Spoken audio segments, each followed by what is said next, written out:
Además que estamos en un periodo en el que pues, hemos subido los tipos de interés al nivel más alto después de la crisis del año 2008 en prácticamente todos los países occidentales o las potencias occidentales.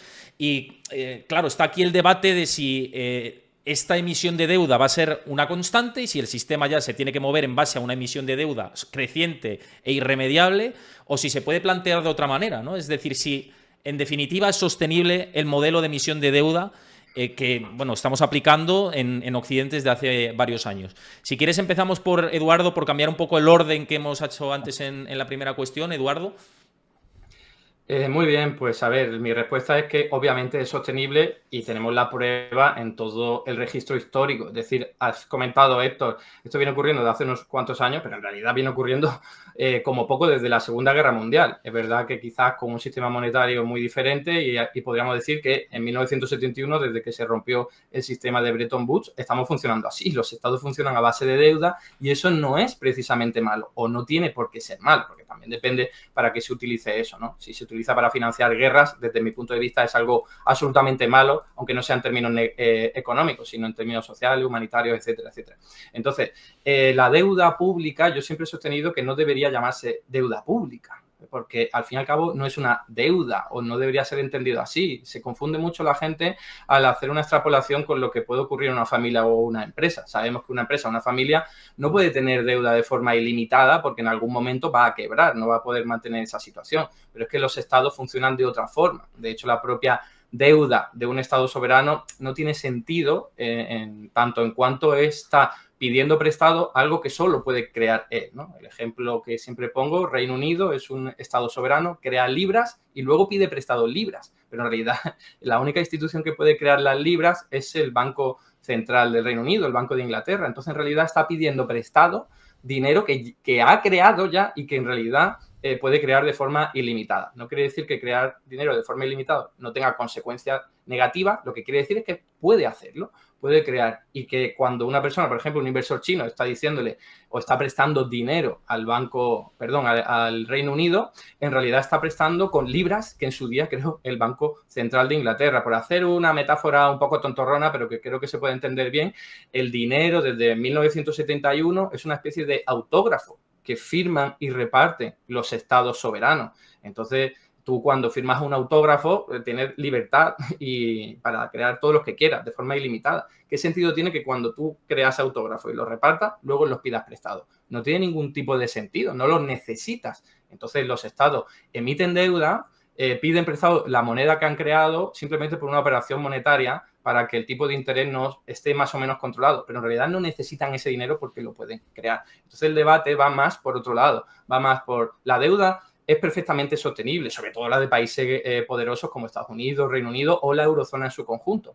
La pregunta debe ir más allá de hasta qué punto se puede aumentar la deuda pública sin generar desequilibrios macroeconómicos, porque premios Nobel como Stiglitz o incluso Warren Buffett han revelado que un Estado con soberanía monetaria puede evitar la quiebra siempre que quiera, más allá del Banco Central de Inglaterra y de la Reserva Federal, ¿no? Entonces la pregunta es ¿hasta qué punto se puede crear deuda pública sin generar desequilibrio macroeconómico? Y esa es una pregunta bastante diferente, porque sostenible es. Otra cuestión es que las consecuencias pueden ser negativas. Pero, y acabo con esto, desde mi punto de vista, hay un montón de margen para seguir incrementando la deuda pública. Por ejemplo, con el último informe de Mario Draghi, que proponía incrementar la inversión y en buena medida acorde a deuda pública, pues no hay ningún tipo de problema. La Unión Europea ahora mismo está con una capacidad productiva muy por debajo de la que se puede permitir, debido a años o décadas incluso de aplicación de políticas de austeridad, neoliberalismo. Entonces, cosa que no hizo tanto Estados Unidos, por eso le va mejor.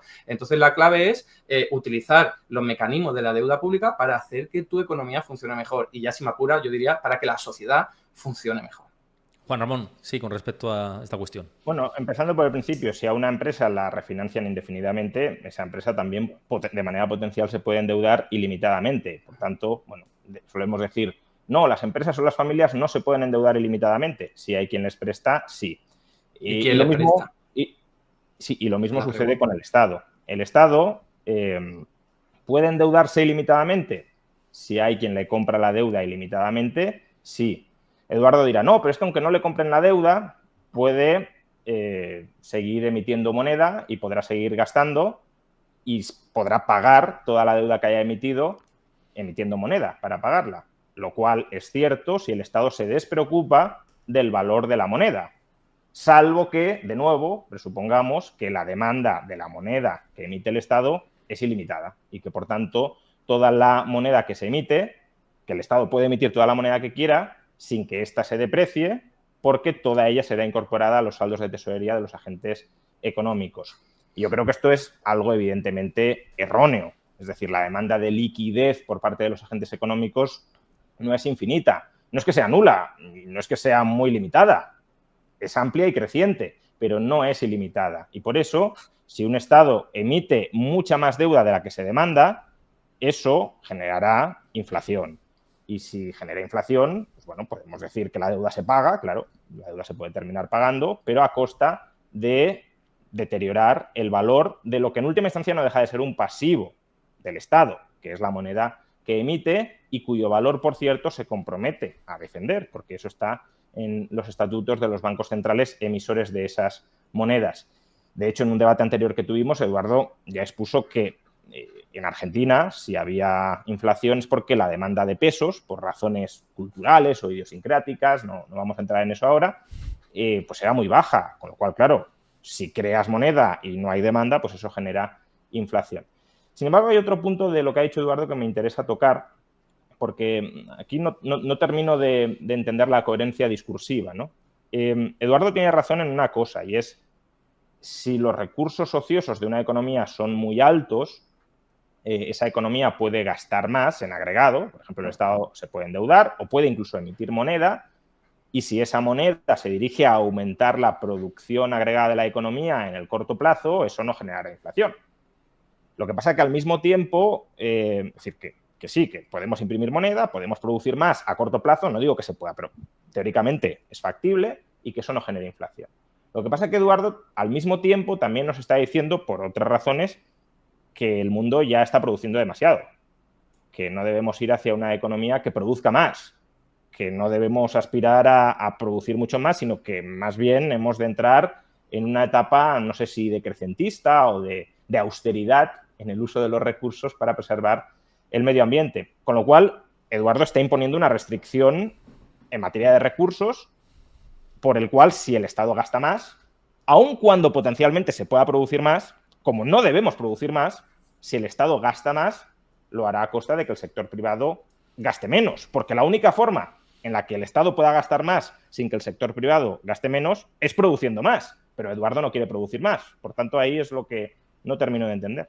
Eduardo, a ver, has dicho que Eduardo pone una restricción en los recursos. No lo pongo yo, lo pone el planeta y las leyes físicas y de termodinámica que todo el mundo puede entender con una cierta facilidad, y es que los recursos naturales son finitos, se acaban en algún momento, y en cuanto a la energía, más difícil de entender, pero se ve abocada a la segunda ley de la termodinámica, por la cual va aumentando su entropía hasta que llega a ser inutilizable de una forma sobre todo rentable, ¿no? Los combustibles fósiles son muy rentables y muy productivos energéticamente porque llevan muchos milenios ahí produciéndose. Eso no es algo que podamos conseguir de la noche a la mañana renovar, ¿no? Entonces, esa es una restricción ecológica, y luego por otro lado tenemos un techo social que necesitamos darle cabida. Por ejemplo, en países desarrollados como España, yo no quiero que crezcamos más porque ya tenemos suficientes recursos y capacidades productivas para vivir bien. Yo lo que quiero es que se viva bien en otras partes del mundo en las que desde luego tienen que crecer mucho, ahí sí,